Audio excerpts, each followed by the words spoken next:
talking about language from different perspectives in this group. I think it always allows me to think about things I hadn't thought before myself. So just to present myself briefly, I am working as a researcher in the field of neuro and psycholinguistics. Um, Rather than theoretical linguistics.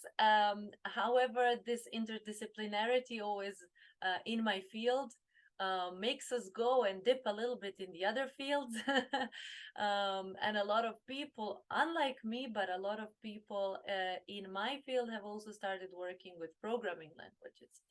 Um, Programming languages, luckily, are not anymore a matter of engineers and programmers and developers, but more and more linguists work into it, which I think is very important because what I will talk about today is to show that these are two very different things, but that there's a maybe opportunity to for the programmers to learn something from the linguists and vice versa. So I think I first initially entitled the talk Natural versus Artificial Languages, but I think a more correct title is versus Programming Languages. Um, because we do have some artificial languages that mimic the natural languages that have been constructed by humans for certain reasons. So programming languages is something that I will mostly focus on. And I got the idea for this talk when I saw this pretty old piece of news, actually. I think this is from 2015, from the Okado group, that published the piece of news that Python overtakes French as the most popular language taught in primary schools in the United States, right? So this is the piece of news from 2015, which is many, many years ago. Uh, but it is very interesting how the author of this text presents Python as belonging to the group of natural languages, natural foreign languages, right? That are being taught in the school, showing that more and more people, more and more parents actually want their children to learn Python rather than French or instead of French, which has in many areas been traditionally taught as foreign language. So this made me think why people would put these in the same basket in the first place, right? Um, and most of all, I believe, is because they're both called languages. Python is a language, MATLAB is a language, R is a language. These are all tools that we use nowadays and call them languages. So maybe it is not such a surprise that the author of this article decided to, and that actually somebody decided to put the statistic investigation on the languages in such a way to pull them all together. So I will start by trying to see what the similarities are between programming languages and natural languages. Um, First of all, what is a language? Let's start with a simple definition of a language, right? Um, the definition of a language, I mean, there are many, many definitions. And when we study linguistics, there is, usually the common one. Um, and the most important thing about it is to mention the language is a system of rules. We always say language is a system of rules. I found a nice one from Encyclopedia Britannica that says language is a system of conventional, spoken, manual that with the sign languages or written symbols. Let's not forget that words actually are symbols that symbolize and represent something in real world by means of symbolism, except for some onomatopoeia, etc. By means of which human beings, as members of a social group and participants in its culture, express themselves, right? The other one is, I just went for a simple Wikipedia one, that language is a structured system of communication that consists of grammar and vocabulary. This is a very simplistic view, but both of them call language a system, and both of them make a distinction between symbols, some kind of items by which we name things. Uh, um, they can be vocabulary items, or in the first definition is symbols. And then there are rules in which we combine those items, those vocabulary items, or those symbols by which we designate or refer to things in the real world, right? So there is this dichotomy. It is definitely much more complex than that, but this is how we imagine language. Now, natural language. Now, if we go to a definition, just a second, by of if you go to a definition of a programming language that I took from a very famous book. If anybody here studied programming, they probably know about this book from the 1984, published at MIT by Abelson, Sussman, and Sussman, the so-called the Wizard Book, the structure and interpretation of computer programs. Which has been called it's a Lisp programming language, but students of programming still learn from this book because it's so universal and talks about the very basis of programming language. And here you can see that what the authors claim here about programming languages is they say in programming we deal with two kinds of elements: functions and data. So data is stuff that we manipulate, and then functions are descriptions of the rule to manipulate the data and combine these rules. So any powerful language should be able to describe data and functions to combine them, and also abstracting functions and data. So you can see there that I would say that the programming languages probably borrowed some of the ideas that we have of how we understand human languages. The idea that we have um, um, the elements and the way to combine them, something like the elements and the glue, or the bricks and the concrete, etc. So we can make that dichotomy. And it's because of that probably that those who created this coding systems, because this is what they are, the programming languages in the end, the coding systems, it is because of that we probably try to think of them as maybe belonging to the same category. So what is common? If we look at language is a structured system of communication that consists of grammar, vocabulary. This is what we know about natural languages. And then about programming languages, that we have data, that is stuff we manipulate, and functions that are combinations. So this is what, like, their structure is essentially the same, very broadly speaking. And they are languages both because they're both technically, we can say, used to communicate information from one entity to another. In both cases, this is what we are doing, right? But in case of the programming languages, we are communicating to the machine. Whereas in the case of natural languages, we are communicating human to human. But there are definitely some common places for which we can maybe understand why these are sometimes pulled together. However, let me now talk about what makes languages languages, right? Going back to this the first definition given by Britannica, this is a little bit more detailed.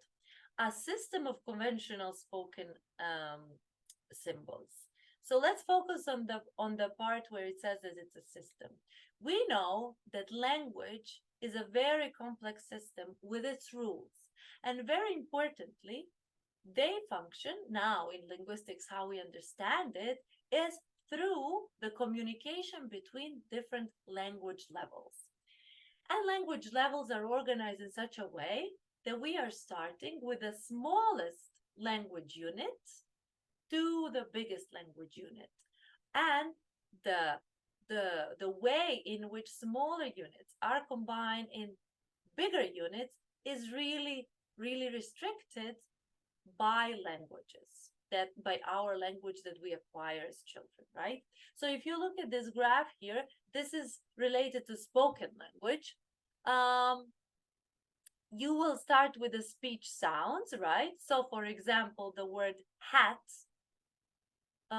consists of three speech sounds, h, a, t, right? That we combined following certain phonological rules, right? So this is the next level, into a morpheme hat that also happens to be a lexical item, the word, right? So then we have, if we take, for example, a more complex word, for example, reconnect, right? Here we have one morpheme connect that consists of different speech sounds and another re. There are rules that govern how we combine them. In this case, rules of English, right? How we combine these two morphemes into a word.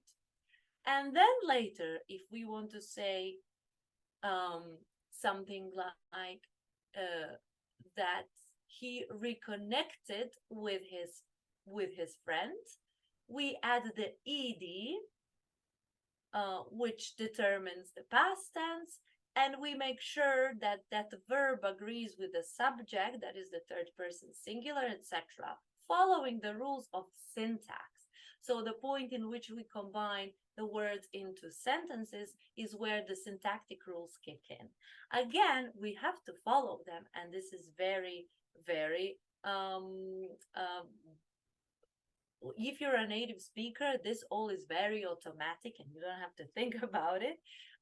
Or if you think about it, that happens really fast. Semantics has to do with the meanings, not just of singular words, but for example, phrases and the whole sentences. And then we know that as humans, we also have something that is called pragmatics. And this is the meaning in the context.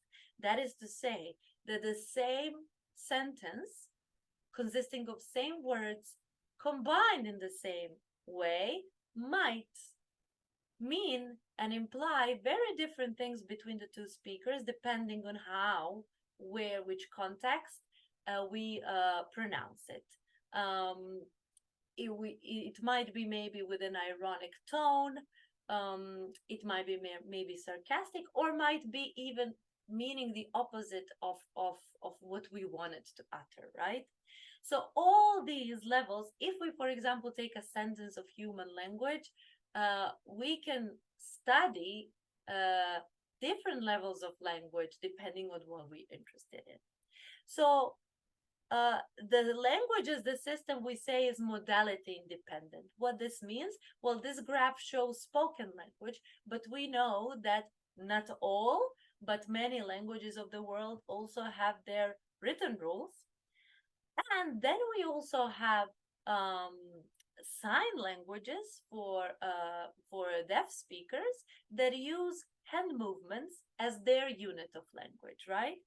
But the system of a language, we believe, is modality independent. That means that there will be this, very importantly, hierarchically organized system from smaller to bigger units and rules how to combine them, that this will exist independently of the modality, right?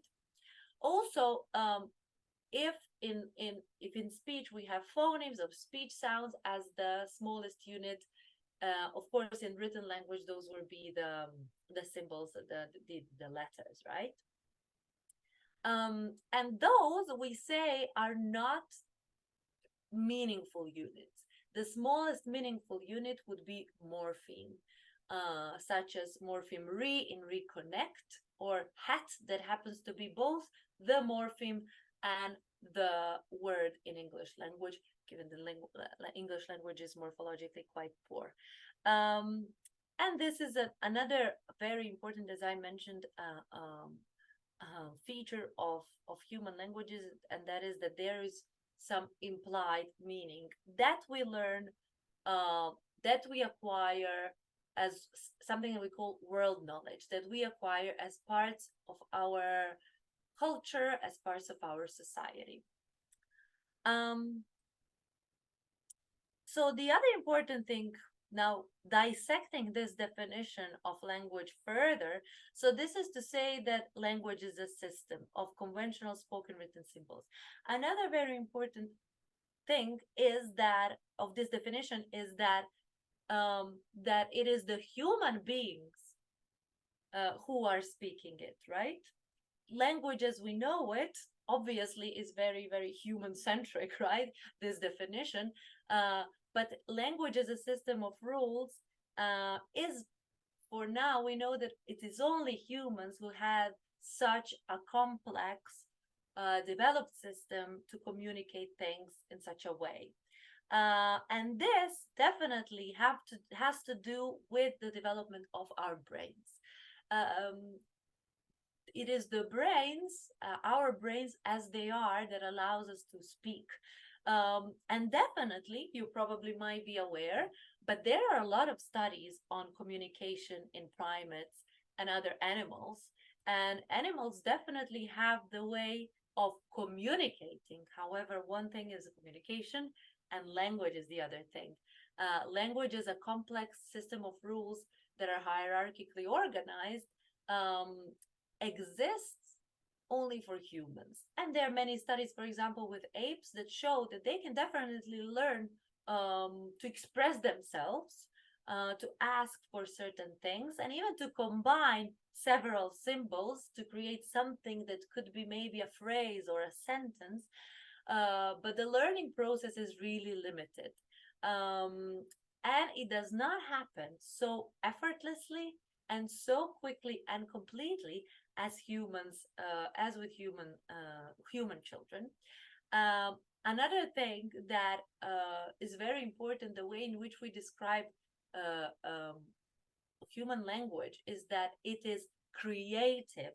It means that we can create, theoretically, indefinite number of sentences and of different combinations of words based on the input that we have.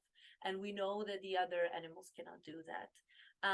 It is also, we are able to dislocate. That means that we can talk about something that is not here and now, that is not pure pointing at objects to imply that we want that, or etc. We can talk about something that is not here. We can talk about future. We can talk about what we dreamt about. We can express abstract ideas. This is all what makes human language, human natural languages, as they are.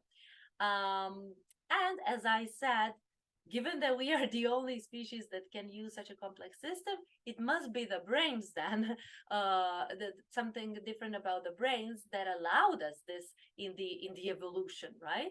And indeed, people who study human evolution of brain and language, have found and compared the morphology, the structure, and some other characteristics of our brains in comparison to other primates, and found several differences that are probably to be ascribed to the fact that we can talk. The first one is that human brains are bigger. We have about 5 times as large brains as one would expect for the average mammal for our body size. So we have big brains and big heads, and 3 times as large as they are in the average primate of the same body size, right? But very importantly, it is not just the overall size of the brain. And when people measure the size of the brain, they measure both the gray matter, so the cortex of the brain, which is the most important one for the cognitive functions, any cognitive function, including the language, but also the white matter, what is underneath the gray matter. And the white matter is used for actually for connecting different gray matter areas. So both white and gray matter are found, the volume has been found to be much larger, and importantly, much larger in certain areas, whereas some other areas of the brain seem to be smaller than in other primates. So there seems to be some kind of evolutional adaptation to the fact that we speak the language, or that allowed us to speak the language. Now, this is a little bit a question of a chicken and an egg, uh, but it is believed that it is a two-way relation, right? Both brain adapted to the situation in which humans speak language and live in a society, but also that change in brain structure allowed people to speak in the first place. Of course, this has been happening over a long time, so the adaptation was slow. The other thing is that human brains are better connected, and better connecting the relevant areas. The very famous one, I think I talked in the penultimate talk about the very typical um, language organization network in our brain. It is very traditionally believed that there are two main brain regions that are responsible for language function. In the prefrontal cortex, it is the Broca's area, and in the temporal lobe, that is the so-called Wernicke's area. These are found to be relevant for language function because it has been found that people who had brain damage in those areas had problems with language. More concretely, people who had damage after stroke, for example, in the Broca's area had problems with language production, but they understood what was being said to them. This is called Broca's aphasia, this language problem.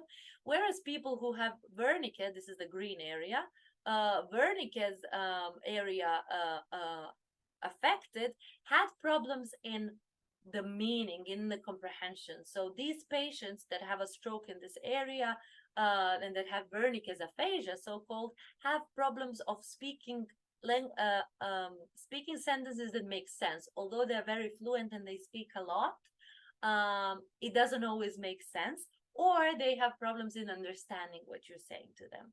So we have seen that not just that these areas are a little bit more developed in humans, but the connection between them, and this is what is presented here in the graph in red, is actually the fiber bundle that is below the language, the gray matter. So this is the white matter pathway, the bundle of white matter pathways that connects Broca's and Wernicke's, allowing the communication between the two.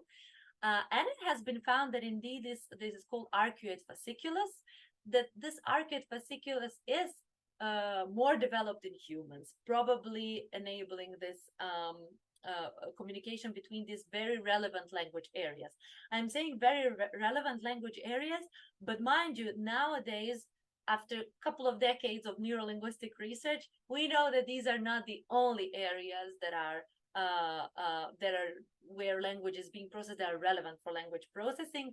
As you can see, this is the left side of the brain, and definitely we still believe that the left side is the dominant one when it comes to language processing, but we know that there are many additional areas that work together as a network to allow such a complex system as languages. However, the research is still very focused. This is a very young field, relatively speaking. So the research is still focused on looking at, area by area and seeing what's relevant for language research. But we know that nowadays more frontal and prefrontal regions are important for specific different things about language production and understanding, as well as the bigger area of the temporal lobe, because that is very important for, generally speaking, memory.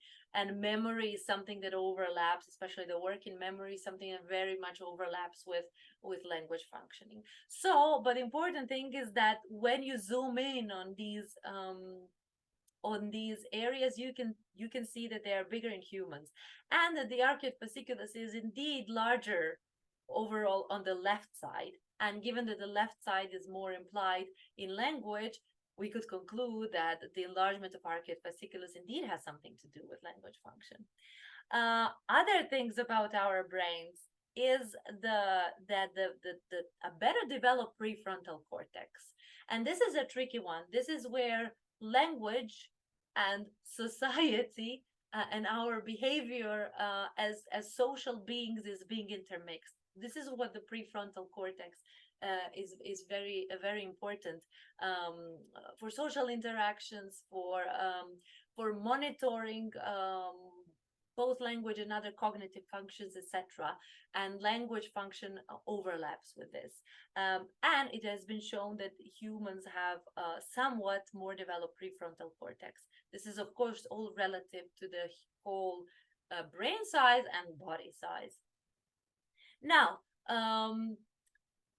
to go back to the fact that only humans can speak language, in the 60s and 70s, when the linguistic school of generative grammar has started, had kicked off by Noam Chomsky.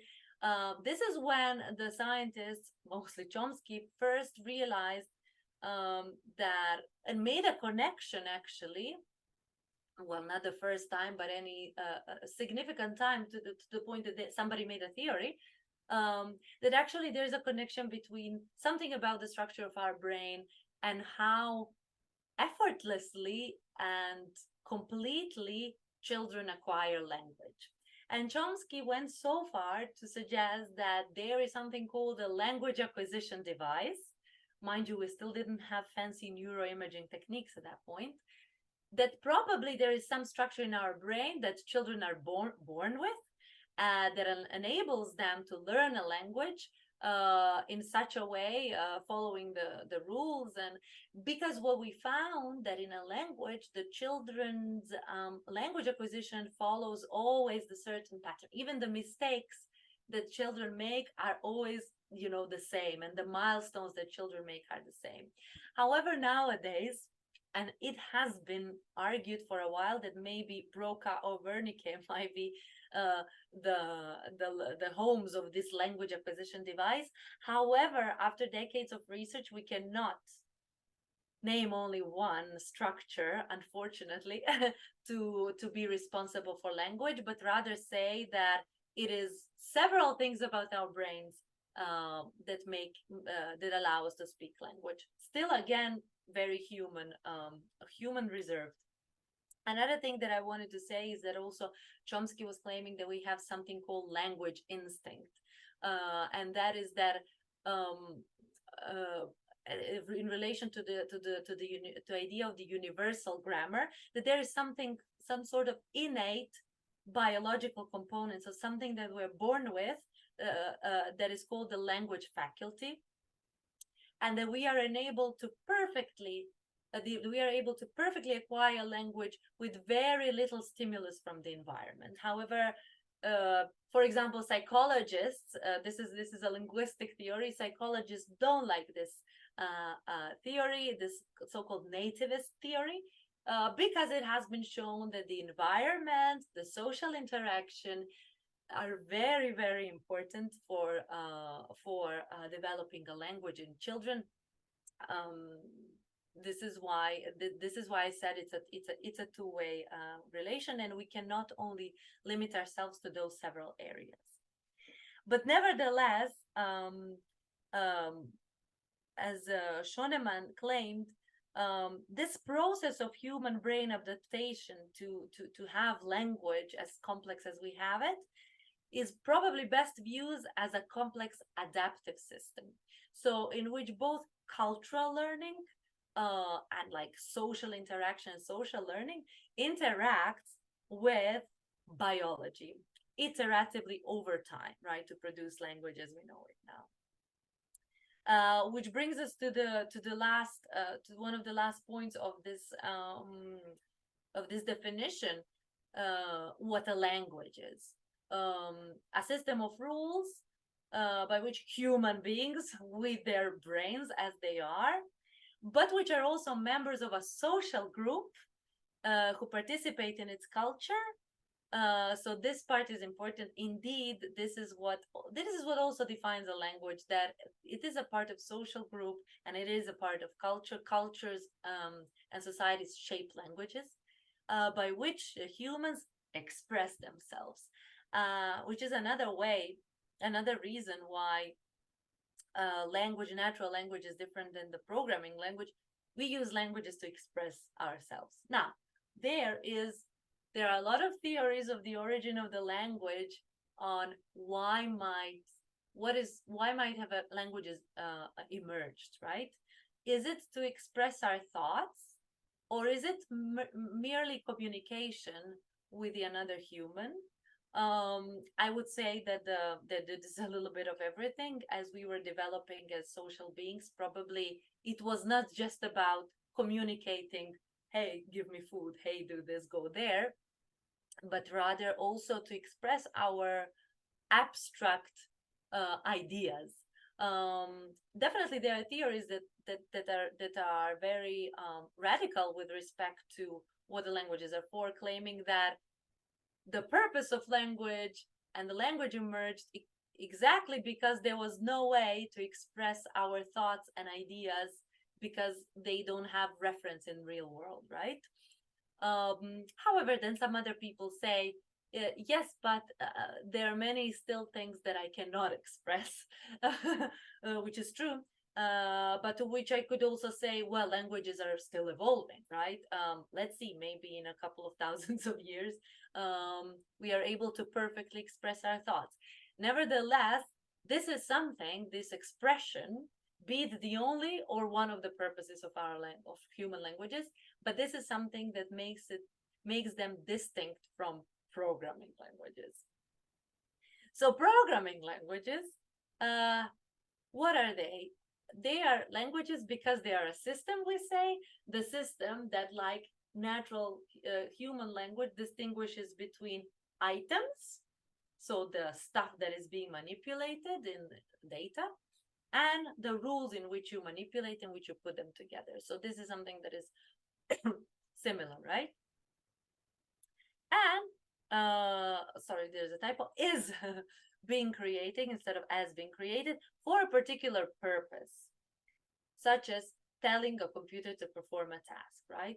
So this is a point at which we can say that programming languages, however well we develop them, are limited, and probably, you know, don't need to be more like human languages because they have a particular person, they're a particular purpose, they're a particular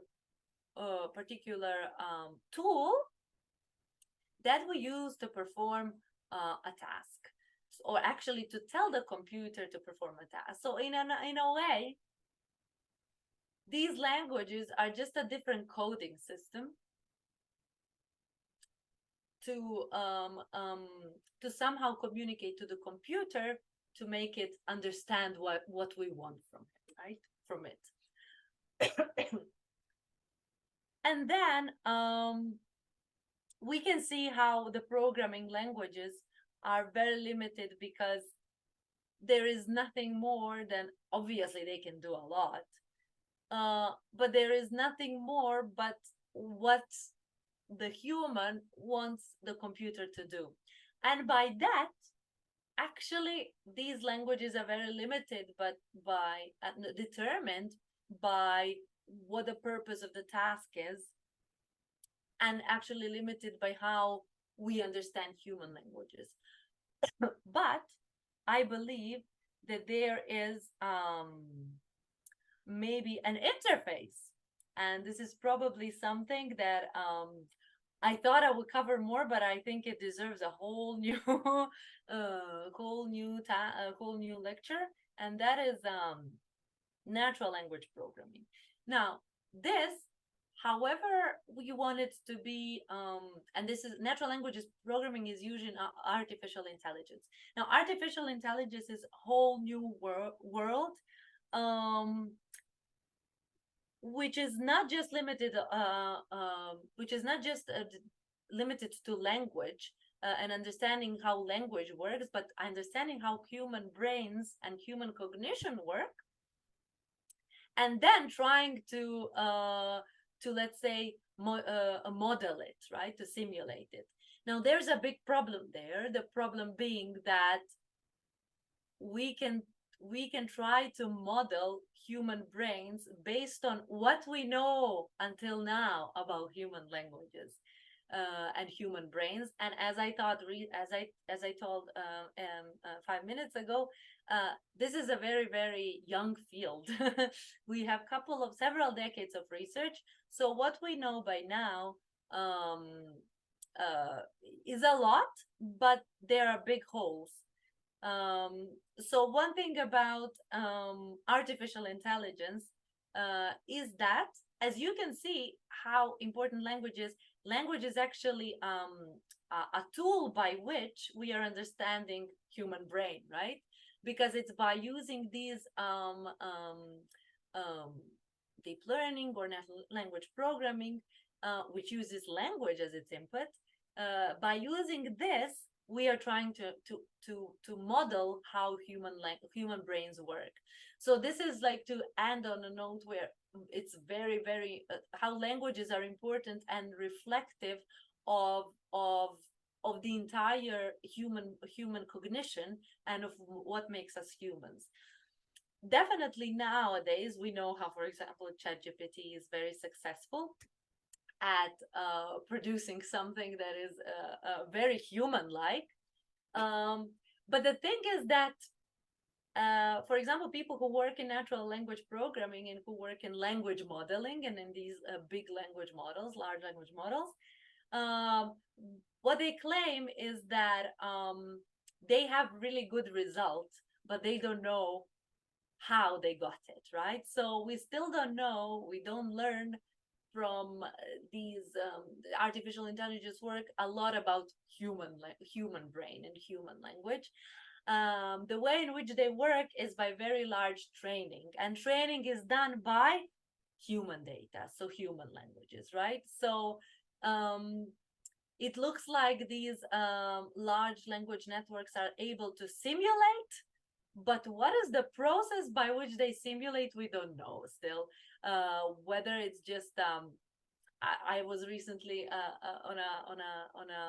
a conference called SNL, the Society of Neurobiology of Language, and there was a talk on natural language programming where they started by claiming, there are models that predict um, activation of mice brain using the data on cryptocurrency. So when you have a lot of data and when you have when you play with a model a lot, it is possible that you will get good results. But until we exactly know what these models are doing, we cannot claim that they are the same as human brains. But maybe it's not the end goal. Maybe we just want the results.